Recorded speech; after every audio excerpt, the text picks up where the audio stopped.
These UFOs are out here, man, and I want to find them. Perhaps no one spends as much time on skyward mysteries as Jeff Woolwine. But when these lights come on, it's like somebody with a switch on a wall. Boop. Here we are.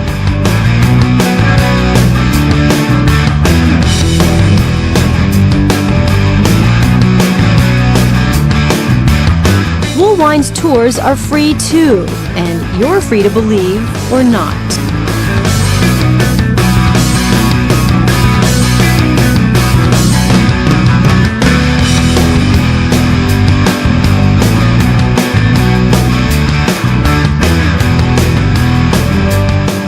Jeff Woolwine, the first person to do this. I think he's as honest as the day is long. He describes his guests as top-notch, credible, and says Woolwine is one of the good guys.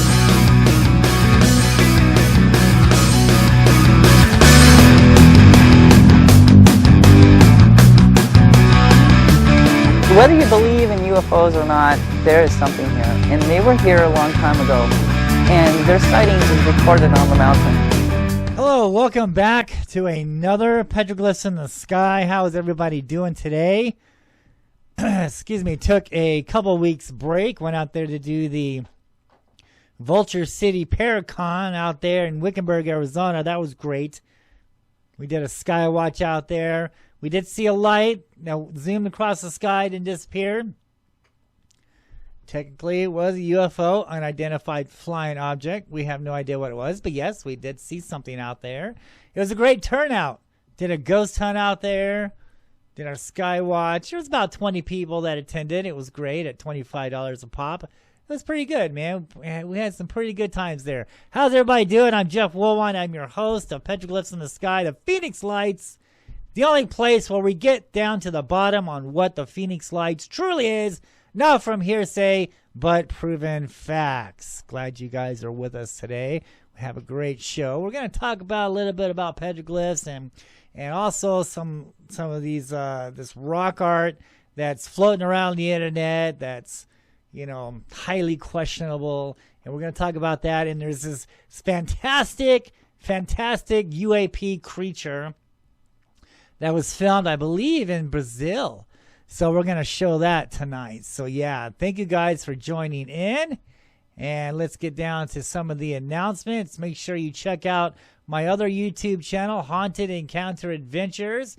We go out there and we investigate ghosts and hauntings. And the last investigation we went to go do was Arcadia Ranch. And that was great. I'm making a series out of that. We're actually going to go back to that ranch and do a follow-up. So it's going to be a 3-part series. And so, yeah, we're going back to do that. So make sure you check out Haunted Encounter Adventures. A lot of great stuff there. And if you're into the paranormal and ghosts and seances and all kinds of neat stuff and history of haunted places, then that is the place that you want to join and to subscribe. All right, the Phoenix Lights, Petroglyphs in the Sky, landscape for the spirits, true stories, myths, legends, and UFOs over Phoenix. 15 years of research into this book.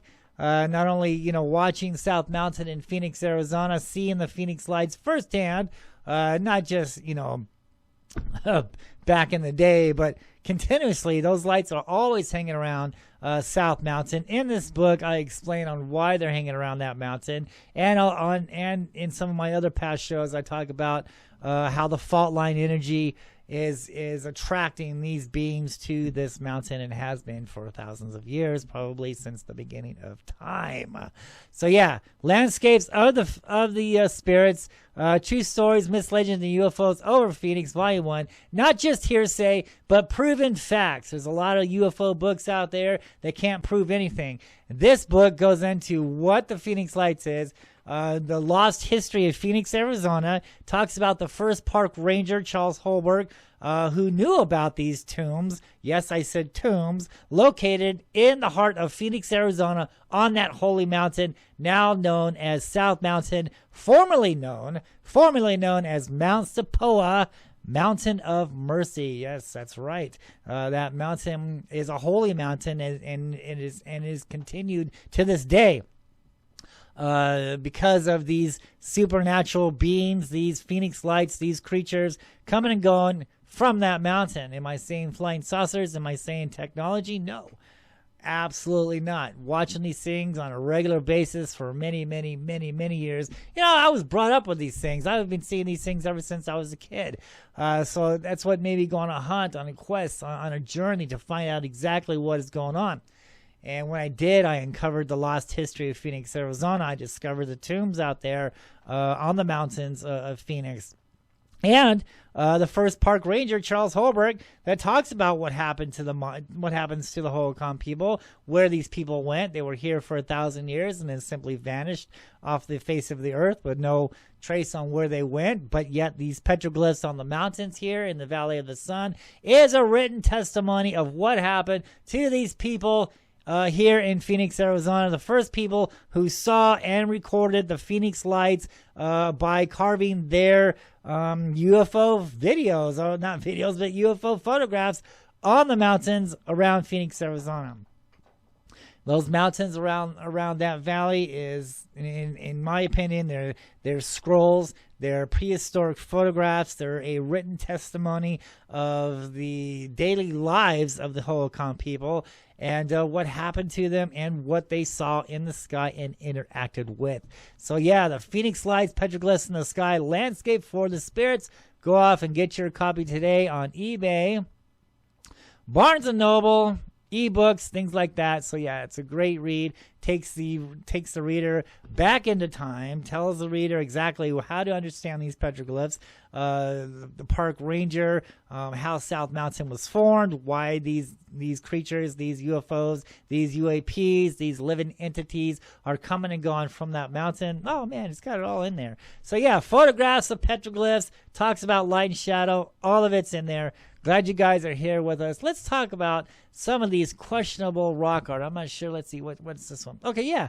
Look at this. Look at this crazy thing. There's a lot of these fake rock art going around the internet. I see them all the time. This stuff popping up all the time. This is just an example. I mean, there's so many. There's so many out there, you know, with this kind of nonsense, and you can clearly tell that this is fresh, this is new, and you can clearly tell that this was made by a machine. Things like this you really want to stay away from. This is disinformation. This is false. You cannot trust these type of stuff. They want you to believe that this is real, you know, evidence of a flying saucer and possible abductions and things like this and little gray guys. Look at this. This is completely fake. You want to stay away from rock drawings like that because this is nonsense. And they're just trying to get,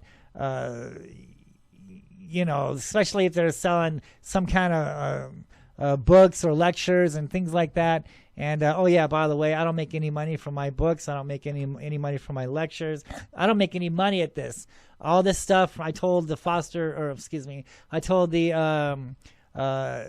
publishers of my book to give my proceeds to the foster kids in Phoenix because I'm an orphan myself. So I'm just giving back to the community. So I'm not seeing a dime in all this. It's not about money. It's not about fame or fortune or any of that, you know, fame and fortune, Dr. Jones. No, that's not it, man. It's about getting the proven facts out into the open on stuff that has been covered up for the last 80 years on what the Phoenix Lights is and what these UAPs really are. And what the rock art clearly means. And this is clearly stuff like that. That's just nonsense. So stay away from things like that. Okay, this petroglyph here. I found this out there on the Indian reservation. On the Australia mountains. Now look at this. You see this? I saw the exact same thing fly over our heads back in 2001. And I can understand why, you know, a lot of people would probably think that this was some kind of spaceship, some kind of craft. But watching these things and studying these things for a lifelong journey, I've been seeing these things and understanding the petroglyphs and the stories and the Native American myths and things like that. You know, these things are this is not a spaceship. This is not a craft here. What we're looking at is 4 living entities, 4 spheres, and they're connected together. Now, this is interesting, too. I think this is a photograph. Let me look. Nope. Because this is interesting, too, because the exact same type of drawing, I'm sure everyone is familiar with this, was carved in Germany. What is this? What was this, like a 1532 or something like that? I don't know, but the exact same type of description of these jacks was carved over 100 years ago in Germany. And you can see all these other dots here, all these orbs in the sky. See all these orbs? Look at this. The Phoenix lights right there, the red ones and the blue ones, the yellow ones. Look at this up here. We have the black orbs too. I mean, all of this. And then look at this. This is fascinating too. They're all oriented right around this sun. The sun has everything to do with these beings in the sky. Look, and there's even some, these have these smoke tails, and they're coming down. They're going into the ground there. They're going into that. It's possible that could be a mountain. I wouldn't doubt it at all. But we have these things here, these scrolls, right? Now, just because, you know, we're used to, you know, spaceships, flying saucers, stuff like that, doesn't make it actually true, because, I mean, everybody understands technology. But when you start talking about something that's alive, that can change shape, just like what these Native Americans have been telling us all these years, then you start to look at these beings in a different way. So once you understand that, then you can understand what's in our skies today. I'm not saying flying saucers isn't real. I'm just saying that there's more evidence that these things are alive than technology itself. So yeah, great example. Nuremberg, Germany, I think it was. So yeah, here's a petroglyph here. Look at this. I'm not sure where this one came from. I just pulled it off the internet because I thought it was cool. But look at this. Okay, let's concentrate here. You see this line here? That is the crack. See the crack up on top? So normally, I'm sure that somewhere on this petroglyph panel, there's like a spiral, because the spirals represent doorways. It's like looking down into a tunnel, into the mountain, into these fault line energies. And here you can see that this being here, he's coming up out of the crack. So these spirals, the spirals are normally ending at a crack in that stone. And that symbol there, it's gonna end up at that crack. And that's telling you that that's the emergence point. That's the doorway. That crack is the doorway. Not the spiral, but the spiral is a symbol to let you know, and it's pointing to that crack. If the spiral points up, then there's a doorway, a vortex in the sky. If the spiral goes counterclockwise, it's a doorway in. If the spiral goes counterclockwise, it's a doorway out. I'm sure somewhere on this panel, and they decided not to photograph it, there's a spiral somewhere on this rock. But here we have this being, right? And he's coming up out of this crack, out of the doorway. Now look at this here. Is this a spiral? No, this is not a spiral, because why? It's not connected together. You know, spirals are connected together. It's one long line, one long circle. But here we have many circles. Look at that. A circle within a dot, right? Those of you who have seen these lights in the sky personally, and who has filmed them, I'm not talking about planes or drones or any of this stuff, but real UFO Phoenix lights type stuff. You've seen them. They kind of pulse, right? They're pulsing. And it's like they've got plasma, right? They got plasma like inside of them. And that's exactly what they're doing. They're hovering over that energy source, such as a mountain with fault lines, such as a volcano. Any of these fault line energy sources, is attracted these beings to these energy sources, especially when the sun gets in the right position. All my other shows, I talk about how it's a pattern. This pattern's been going on for thousands of years. This is why we see like UFOs in Phoenix for like a few months, and then later on we stop seeing them. Well, they're following the sun. They're following the changing of the seasons. And in my past shows, you can go and check out all that information. And also my book, I talk about that also. And so they're over that energy. They're absorbing that energy, man. And they're just, they're pulsating because they have so much energy. And it makes them, look like they're pulsating. They're absorbing that plasma, if you will. That's what it kind of looks like. And that's what I believe that this art is trying to represent. We have a, it comes out. Boom, boom, boom. Boom, boom, boom. Get it? And I believe that's what it's talking about. And then we have these two things coming up on his head. Look at that. And I've seen something like this over South Mountain in Phoenix, Arizona. This light appeared in the sky. And out from that light came this black-looking, snake-looking thing. And Pam's over there with binoculars going, "It's a snake! It's a snake!" And yes, it was a serpent. It was some Quetzalcoatl feathered serpent that came out of this light. Later on, as it went across the sky, it shape-shifted, and it looked like a stick-figure man that we see of those petroglyphs out there on the mountains. And he has these, like, antennas that are coming up from him. Does it mean that he's a Martian? No. It just means like that's how what he looks like.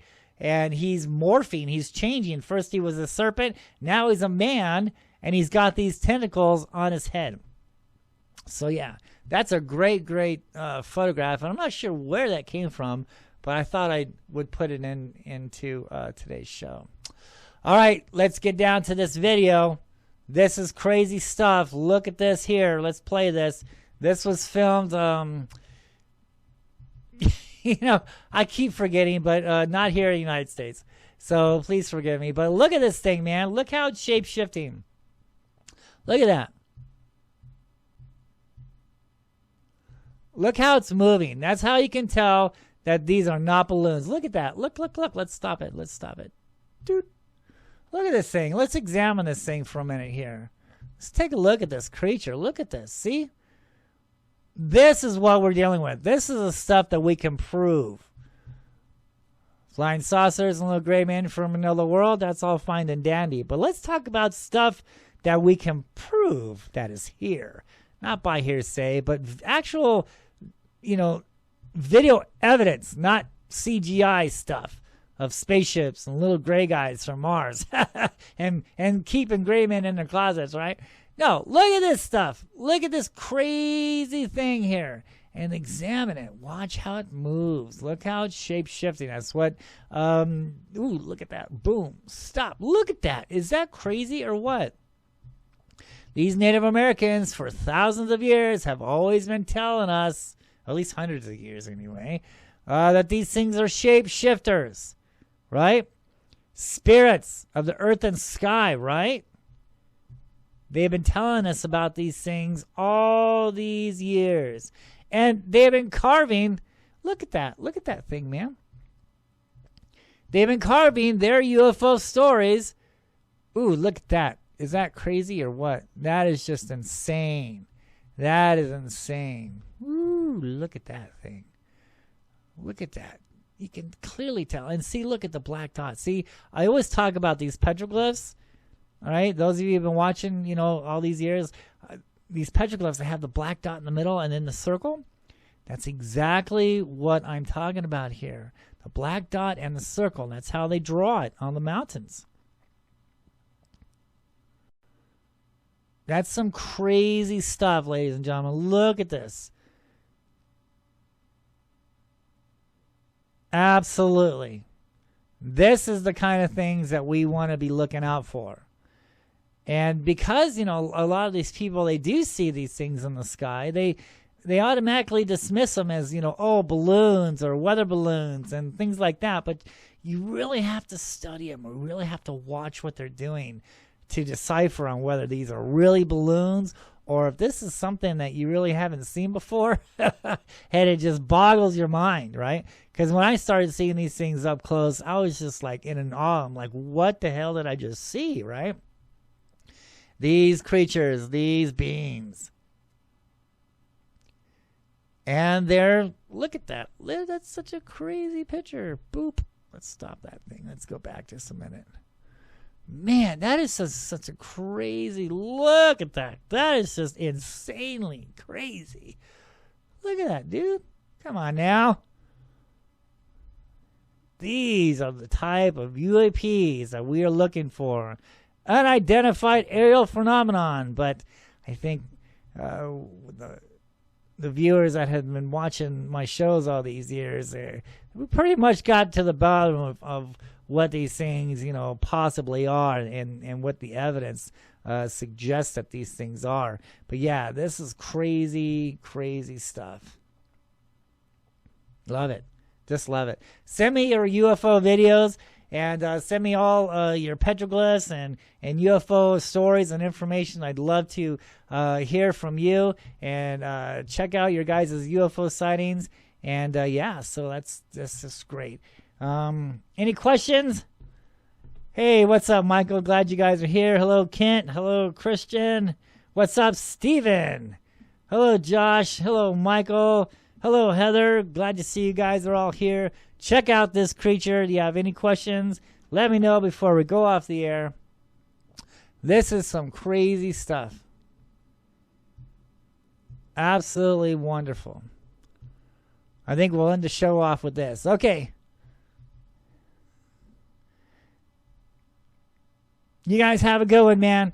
You guys take care, and we will see you next time on the Phoenix Lights Petroglyphs in the Sky UFO shows.